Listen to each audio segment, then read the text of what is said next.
Très humain et très divin. Alors, le monde te parle.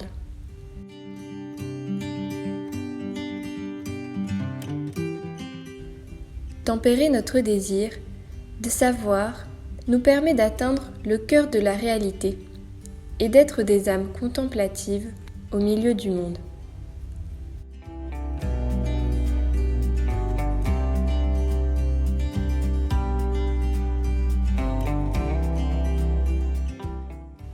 Différents angles d'attaque sont possibles pour aborder une question. Devant un grand banquet, avec une profusion de mets, de couleurs, de décors et de tissus, le regard étonné d'un photographe n'a rien à voir avec celui, plein d'anxiété, d'un glouton. Si nous pensons à des situations plus ordinaires, nous ne regardons pas la manchette d'un journal de la même façon que nous contemplons un coucher de soleil. La différence ne tient pas uniquement aux circonstances du moment ou aux objets contemplés.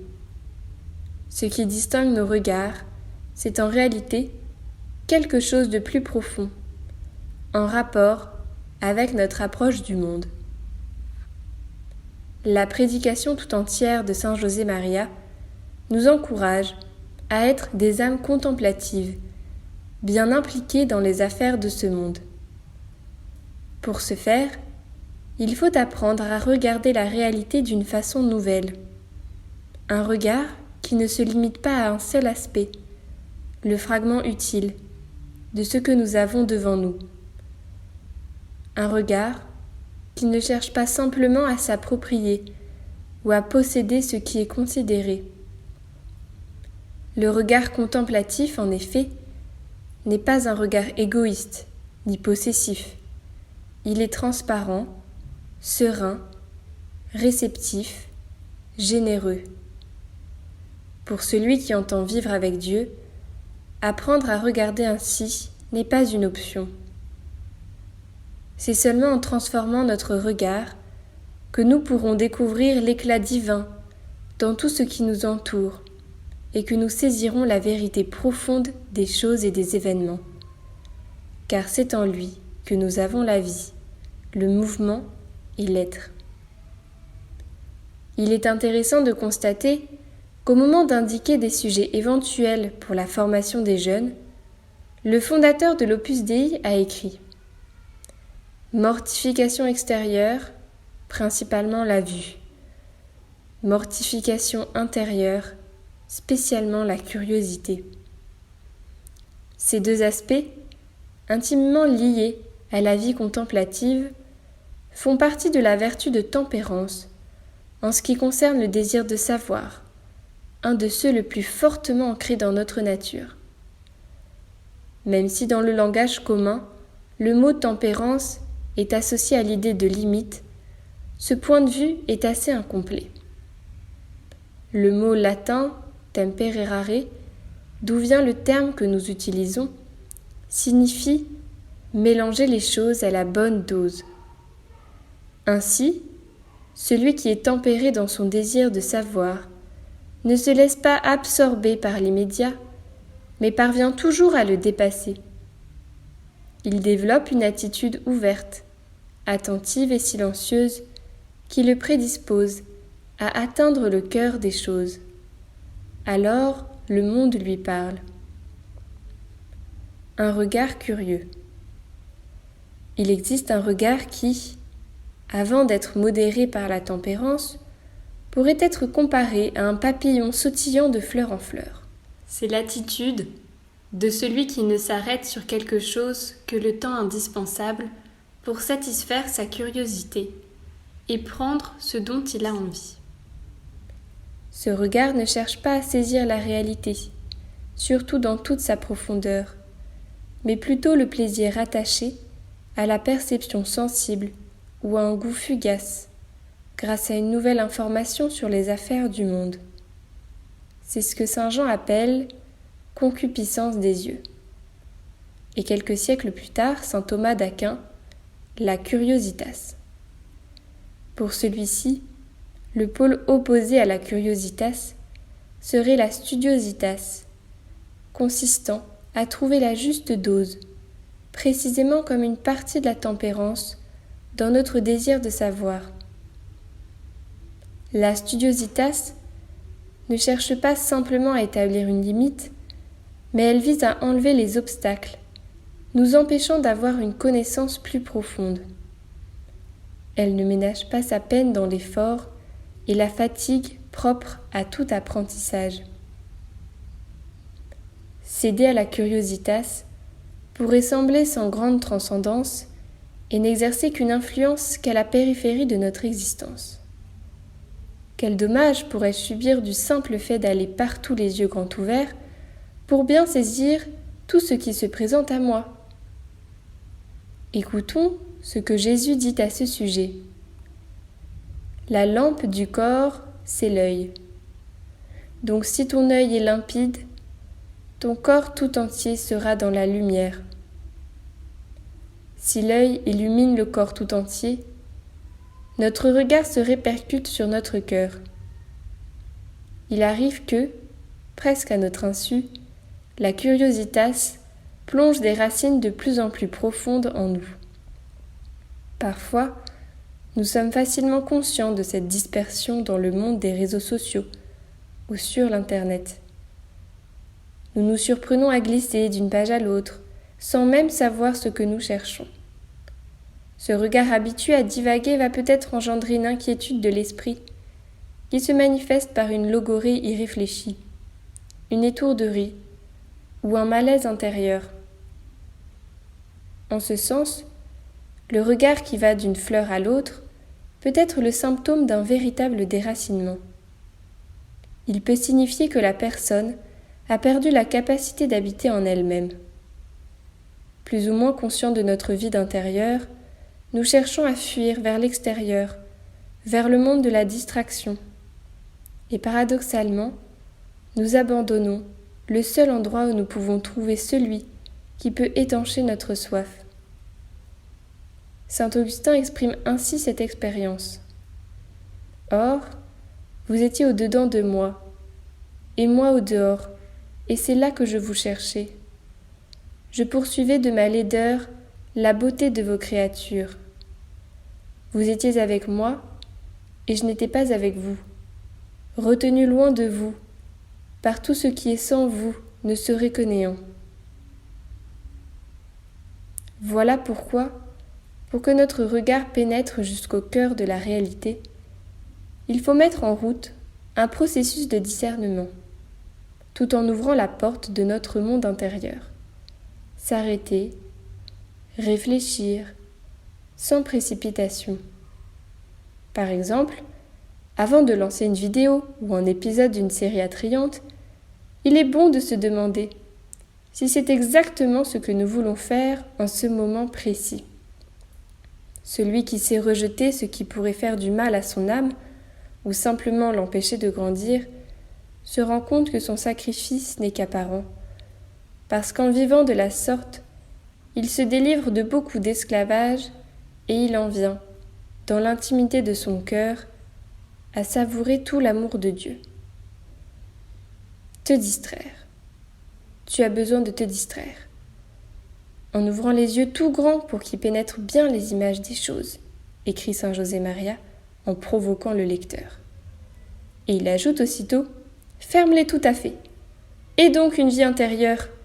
Tu verras alors sous des couleurs et avec un relief insoupçonné les merveilles d'un monde meilleur, d'un monde nouveau, et tu t'entretiendras avec Dieu. Naturellement, le fondateur de l'Opus Dei ne prétend pas que nous ne regardions jamais rien, ou que nous évitions de nous imprégner d'une réalité dont il dit qu'elle est le lieu de notre rencontre avec Dieu. Il nous dit plutôt que ce regard extérieur est en réalité lié à notre monde intérieur, tout en contribuant à lui donner une forme, pour le meilleur ou pour le pire. Le regard intéressé. Un regard non modéré par la tempérance peut aussi, à notre insu, s'imprégner d'un intérêt égoïste, possessif, semblable à celui d'une bête en quête de sa proie. Souviens-toi que c'est mal d'avoir l'œil avide, prévient la Sainte Écriture. Comme le regard qui papillonne de fleur en fleur, ce regard prédateur n'est pas un phénomène simplement superficiel. Il révèle souvent un rapport au monde provenant du tréfonds de la personne.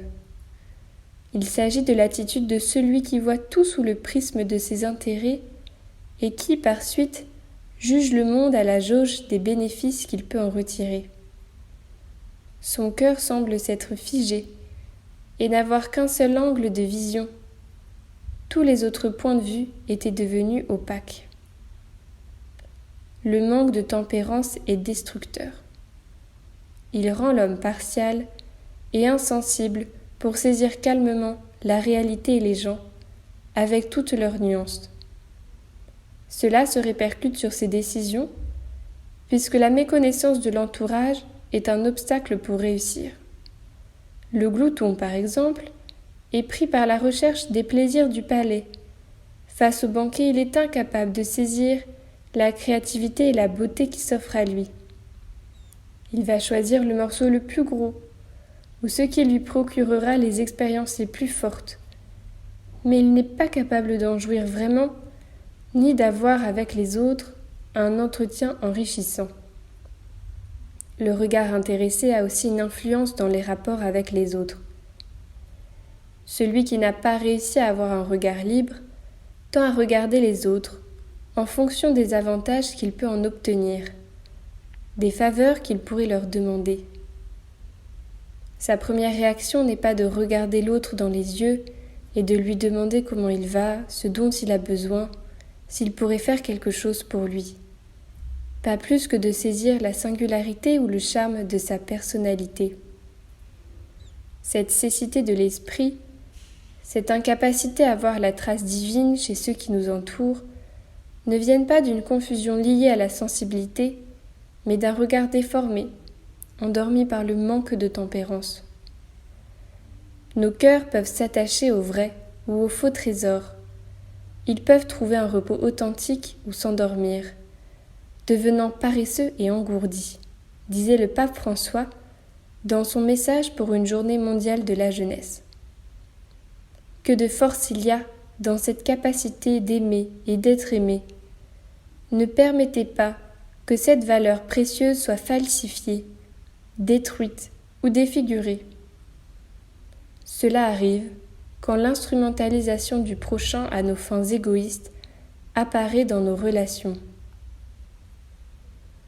Quelques fruits de la tempérance. Celui qui acquiert un regard pur voit le monde avec des yeux neufs et découvre des merveilles inattendues. La modération libère et purifie le cœur. Elle facilite une relation sereine avec les autres et avec les choses. Elle fait grandir en nous un intérêt sincère qui ne se laisse pas prendre aux apparences ni n'est pressé de porter des jugements superficiels.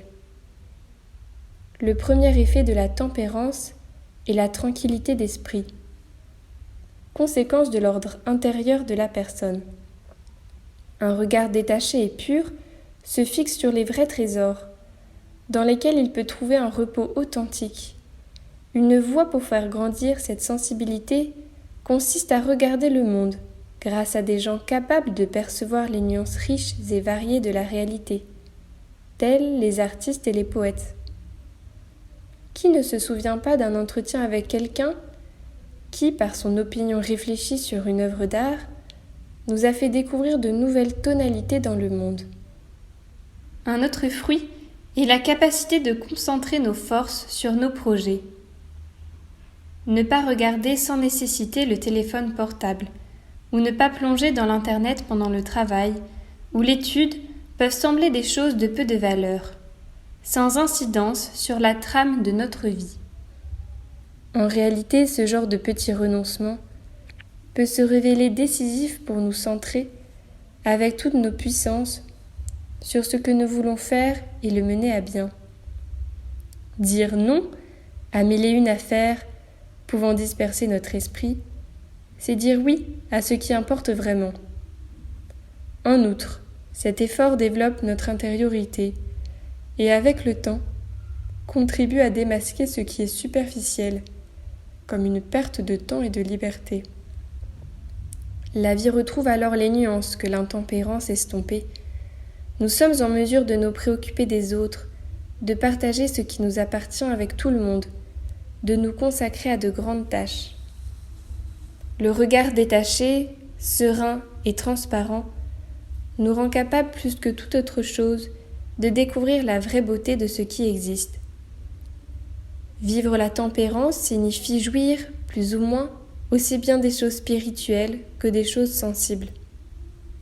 Un rapport libre au monde, libre de la recherche inquiète du plaisir ou de l'auto-affirmation, nous amène à saisir la vérité des choses et des personnes et nous permet de découvrir la beauté, y compris dans ce qui est le plus délicat et discret.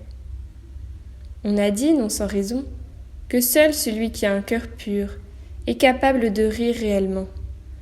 Il n'en est pas moins vrai que seul celui qui contemple le monde avec un regard pur est capable d'en saisir la beauté. L'homme tempéré pénètre plus à fond dans tout, vers la vérité des choses. Le monde lui parle de Dieu. C'est pourquoi celui qui se lance dans cette aventure se reconnaîtra, avec le temps dans cette exclamation de Saint José Maria. Mon Dieu, dans tout ce que je vois, je trouve grâce et beauté.